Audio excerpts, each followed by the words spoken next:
langsung saja nih Pak, bagaimana sih Kemenperin sendiri ini menilai dampak serbuan impor daya saing industri manufaktur nasional khususnya pelaku lokal dan juga UMKM industri. Industri mana saja sebenarnya Pak yang saat ini sedang dalam sorotan Kemenperin? Baik, Mbak Sarah. Pertama kami mengucapkan belasungkawa atas korban bencana banjir, saudara-saudara kita korban bencana banjir di Sumatera. Kami Kementerian Perindustrian di bawah pimpinan Bapak Agus Gumiwang Kartasasmita ikut menyampaikan belasungkawa dan kemudian juga sudah mengirimkan bantuan ke Sumatera. Terkait dengan banjir, dampak banjir impor kepada pasar domestik, perlu kami sampaikan bahwa memang ada beberapa produk impor yang masuk pasar domestik dan itu berdampak terhadap struktur industri dalam negeri. Dalam kacamata kami ada beberapa komoditas yang menurut kami cukup membahayakan industri dalam negeri. Karena produk industri dalam negeri tidak bisa bersaing dengan produk-produk tersebut. Pertama adalah misalnya komoditas pakaian jadi. Jadi yang kami soroti ini adalah soal produk jadi. Pakaian jadi, kemudian ada produk keramik, ada produk elektronik, ada produk kosmetik, ada aksesoris pakaian, ada juga termasuk sekarang ini juga banyak masuk produk impor yang berdampak terhadap melemahnya utilisasi industri yaitu baja dan lainnya begitu. Nah, dalam kacamata kami Kemenperin kan selalu memakai kacamata supply demand. Nah, produk impor ini mempengaruhi demand produk manufaktur, terutama demand di pasar domestik. Dan di pasar domestik, demand produk manufaktur itu pembeli atau yang menggunakan produk manufaktur itu ada rumah tangga, konsumsi rumah tangga, ada sektor-sektor ekonomi yang lain seperti sektor perdagangan, pariwisata, hotel, konstruksi dan segala macam. Terus kemudian di pemerintahan juga belanja pemerintah atas produk-produk manufaktur untuk penyelenggaraan operasional pemerintah.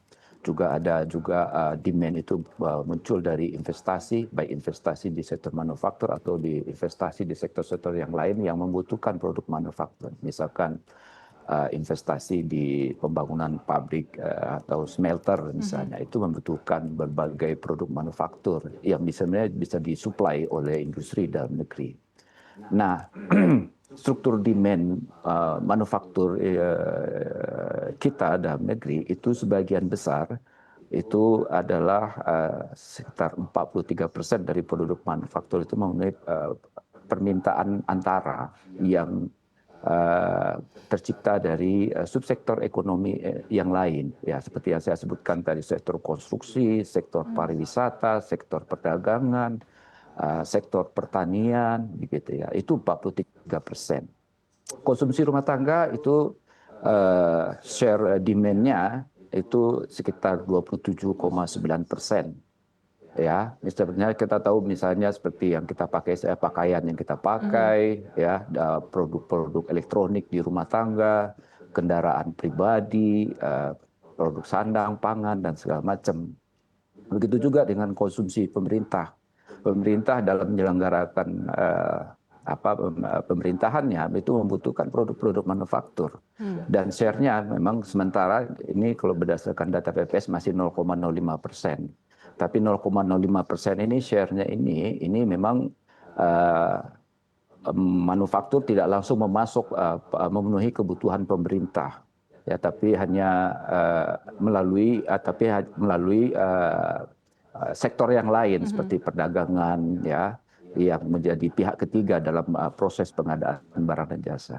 Itu juga dengan investasi. Itu investasi juga menciptakan demand bagi produk manufaktur itu sebesar 7,67%. Investasi tidak hanya di sektor manufaktur, tapi investasi di migas, investasi di perdagangan atau di sektor-sektor yang lain yang saya sebutkan tadi itu. juga share demand manufaktur untuk ekspor itu sekitar 21,55%. Nah, di antara share demand ini, sebagian di antaranya adalah produk jadi. Ya. Nah, produk jadi. Nah, produk jadi ini, sebentar. Dari semua demand manufaktur, itu 80% output dari manufaktur itu dijual atau dikonsumsi, digunakan di dalam negeri. 21,55% itu diekspor. Nah, seperti itu struktur demand manufaktur. Nah, kalau bicara supply demand, kalau misalkan kita bicara kebutuhan, misalnya komoditas pakaian, misalkan setiap tahun rata-rata kebutuhan pakaian, produk pakaian di Indonesia itu yang dari manufaktur itu ada, kalau dalam bentuk nilai ada sekitar 132 triliun. Produk pakaian, produk dari industri garmen yang dipakai oleh masyarakat Indonesia. Dan kita tahu bahwa penduduk Indonesia ada sekitar 185 juta. Jadi kalau 132 triliun dibagi 185 itu ada sekitar 460 ribu setiap tahun individu atau orang rakyat Indonesia yang membeli produk pakaian jadi. Nah, kalau seandainya 132 triliun itu adalah output manufaktur industri garmen yang dikonsumsi oleh rakyat Indonesia. Nah, kalau kemudian masuk produk impor yang kemudian harganya, kualitasnya lebih rendah dari harga produk garmen Indonesia, itu tentu akan membuat produk garmen Indonesia ini tidak bisa atau tidak dilirik oleh konsumen dalam negeri. Kalau misalkan 132 triliun itu pakaian diproduksi, terus kemudian masuk lagi produk impor sejenis ya dengan spesifikasi yang sama dengan nilai lebih hampir sama misalnya 132 triliun. Nah, itu yang kita namakan dengan banjir produk impor.